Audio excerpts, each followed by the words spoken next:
me ask you. Talk to me about playing college football, but also not college football. I read on your bio about your mother finding drugs in your house and you getting kicked out of the house. Yeah, all that good stuff happened, you know what I'm saying, when I was playing college football. Semi-pro football. You got me saying college football and shit. Oh, my bad. But I was playing semi-pro. I came back from the championship game. We was in Miami. And shit, did a little spring cleaning, found some shit, you know what I'm saying. Me and my stepdad got into it. Shit was crazy. But you know what I'm saying. Goddamn. Hey. How's y'all's relationship now though? Man, me and my mother like this, bro. That's my queen. You know what I'm saying? That's good. So That's good. I forgave my mom. That's, you know what I'm saying. That's why I really came out to Houston, because they moved out here. Okay. So you know. Okay, yeah. So talk to me about the move to Virginia and the time that you were homeless. You said you were homeless. Oh yeah, shit. So you know what I'm saying. Everything that went down, man. You know, obviously I had to make a move. I just felt like it was that time for me to leave. You know what I'm saying. I was 18. I just packed my shit and dipped with whatever money I had. Went to Atlanta, hopping couch to couch. That's when I decided I wanted to sing. You know what I'm saying. I knew I had it in me, but it was just nobody was taking me to the studio and so on and so forth. So nobody really believed in me at that time. You know what I'm saying. So I'm going to my different friends' house. I'm telling everybody, take me to the lab, take me to the lab, take me to the lab. Nobody would take me. You know what I'm saying. But at that time, I just called my uncle in Virginia, and I was just like, you know, he was like, man, how'd you even get in this position? How you end up homeless? Blah, blah, blah. You know what I'm saying? He asked me questions trying to figure out what's going on, because, you know, and then he reached it, you know what I'm saying? He extended that arm out, sent me a bus ticket. I came up there and started grinding, man. Got on my job. I was working 2 jobs, got me a car, you know what I'm saying?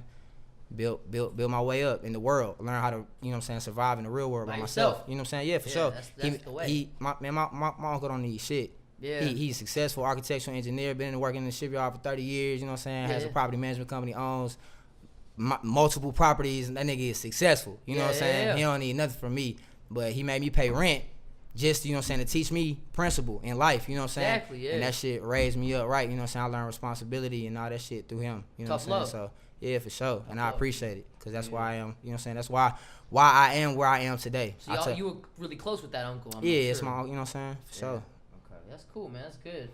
That's what you always need. You always need somebody to just give you a little bit of a hand and push you to that way so you could do it yourself. You know what I mean? You always need that little bit of, you know. So why did you feel Houston, out of all the places, was the best spot for you to come and do music? Because like that, you know, Houston blew up around 2004, 2005. Yeah. But at the time, it was more ATL, Miami. Oh even yeah, New York. I was still living. In, you know what I'm saying? Yeah. I mean, like I said, I went to Atlanta first. I went home first. Okay. Right? Yeah. I went home first with the dream. I was like, shit, I got it. Yeah.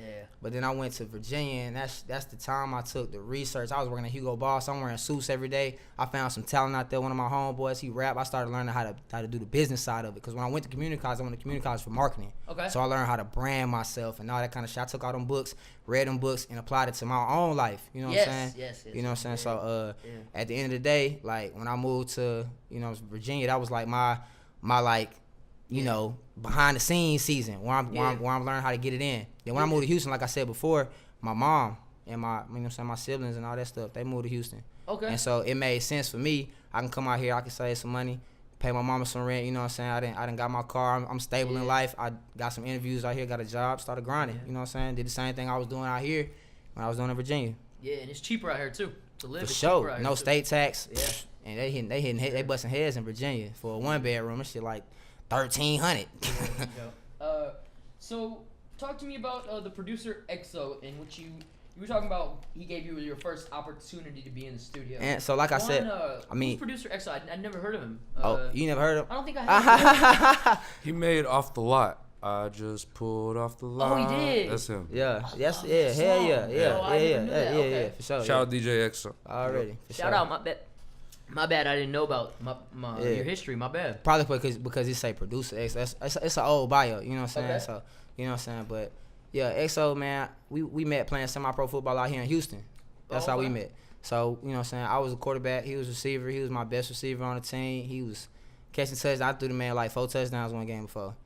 Crazy shit. You know, go DJ Hot C came to one of our games. The game he came to, we got our ass whooped. I was mad as fuck. So you were living down here in Houston playing semi-pro football? Yeah, when I first moved to Houston, when I first moved to Houston, I was working at a marketing company. You know what I'm saying? Like I said, I went to school for marketing. So I worked in a marketing company. I was beating the streets, going door to door. You got to make some money. You make money 100% commission. So I was grinding. You know what I'm saying? Hitting 100 dollars a day, getting it in. So I, you know what I'm saying? Just the work ethic and shit that's been in me. You know what I'm saying? But anyways, man, I met EXO because I went to the 24-hour fitness working. Met my homeboy, just you know what I'm saying, working out and shit. Met my homeboy Anna Wayne. Rest in peace, Anna Wayne. He didn't, you know what I'm saying? He passed away. But that's EXO cousin.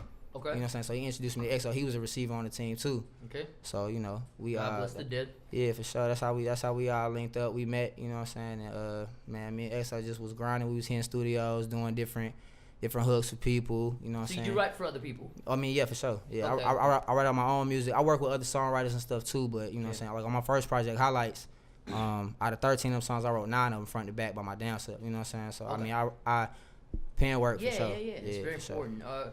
As far as artists in Houston, any other bigger ones that you've had the chance to write for? Write for, I mean, you know, I've done stuff with EXO before. Okay. You know what I'm saying? I've done stuff with, write for, I guess you could say, like I said, I've done hooks for other artists, like a lot of other artists. Okay. So, just as far as write a hook on their song, for sure. Okay. You know what I'm saying? Yeah. Okay, cool. All right. Hallelujah. Pouring up that drink, nigga, hallelujah. Eating good, I'm gaining weight, nigga, hallelujah. Every day I'm getting cake, nigga, hallelujah. Every day my fucking birthday, hallelujah. But I fuck her like a lover, I was fighting, but we kiss under the cover, And baby, I don't ever play around with you. Soon as we get together, you know what's going down. She say she love when I'm up in it. Them other niggas ain't with it. She like, what's your favorite position? I'm like, baby, every position. And I love when you wash the dishes. Not because you washing the dishes, it's because I'm a little short you be wearing when you walk around in the kitchen, yeah.